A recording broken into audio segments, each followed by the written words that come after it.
വലിയ ആത്മവിശ്വാസം. ഇതൊരു മനോഹരമായ പ്രഭാതമാണ്.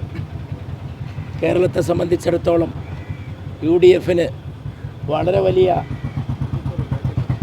പ്രത്യാശ എന്ന് പറഞ്ഞാൽ പോരാ, വലിയ ശോഭനമായിട്ടുള്ള ഒരു ഭാവിയിലേക്ക് കേരള ജനതയെ തന്നെ നയിക്കാനുതകുന്ന വളരെ മനോഹരമായിട്ടുള്ള ഒരു പ്രഭാതമാണ്. പൊന്നാനിയിൽ 10 മാറ്റുള്ള പൊന്നിൻ തിളക്കത്തോടെ UDFന് മഹത്തായ വിജയം ജനങ്ങൾ നൽകുമെന്നുള്ള ശുഭപ്രതീക്ഷ കഴിഞ്ഞ ദിവസങ്ങളിൽ 1.5 മാസക്കാലത്തോളം നടന്ന പ്രവർത്തനങ്ങളുടെ ഒക്കെ ഫലമായിട്ട് ഒരു സ്ഥാനാർത്ഥി എന്ന നിലക്ക് ഈ വിനീതനുണ്ട്. അത് ഞാൻ ഈ നാട്ടുകാരനാണ്. നമ്മുടെ നാട്ടുകാരുടെ അഭിമാനവും അന്തസ്സും ഉയർത്തുന്ന മഹത്തായൊരു വിജയമായിരിക്കും എന്നാണ് പ്രത്യാശ. രാവിലെ തന്നെ നല്ല തിരക്കാണ്.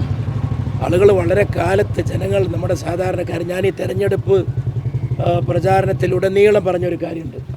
അത് നമ്മുടെ സാധാരണക്കാരായ ജനങ്ങളുടെ പ്രബുദ്ധതയാണ്, വിവേകമാണ്. അത് ഞാൻ നേരിട്ട് കണ്ട് അനുഭവിച്ചതാണ്. വളരെ സാധാരണക്കാർ, കുട്ടികൾ, വോട്ടവകാശമില്ലാത്ത കുട്ടികൾ വരെ അവർക്ക് നല്ല ബോധമുണ്ട്. എന്താണ്, ഏതാണ്, എങ്ങനെയായിരിക്കണം രാജ്യം, ഭാവി, സമൂഹം, വോട്ട്, രാഷ്ട്രീയം, ഈ കാര്യങ്ങളെക്കുറിച്ചൊക്കെ നമ്മുടെ സാധാരണക്കാരായ സഹോദരന്മാർക്ക്, സഹോദരിമാർക്കുള്ള, ആബാലവൃദ്ധം ജനങ്ങൾക്കുള്ള നിശ്ചയദാർഢ്യം അത് ബോധ്യപ്പെട്ടതാണ്. എത്രയോ ബോധ്യപ്പെട്ടതാണെങ്കിലും വീണ്ടും വീണ്ടും ഈ തെരഞ്ഞെടുപ്പ് പ്രചാരണ പ്രവർത്തന കാലത്ത് എനിക്ക് ബോധ്യപ്പെട്ടിട്ടുണ്ട്. അതുകൊണ്ട് കേരളത്തിൽ ഈ ഫേസിലാണ്, ഈ ഘട്ടത്തിലാണ് തെരഞ്ഞെടുപ്പ്.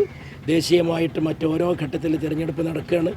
ഇത് ഡൽഹിയിലും ഇന്ത്യ സഖ്യത്തിലൂടെ ഒരു തിളക്കമാർന്ന വിജയം ഇന്ത്യ സഖ്യത്തിന് ഉണ്ടാക്കുന്നതിൽ മതേതര ഇന്ത്യയുടെ വീണ്ടെടുപ്പിലേക്കുള്ള വലിയ ഒരു സുപ്രഭാതം, വലിയൊരു സൂര്യോദയം.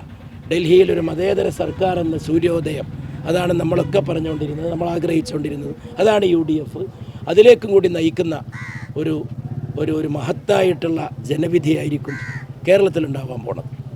വളരെ നന്ദി. എൻ്റെ മാധ്യമ സുഹൃത്തുക്കളിലൂടെ എൻ്റെ നാട്ടുകാർക്ക് പ്രത്യേക നന്ദി ഞാൻ പറയുന്നു.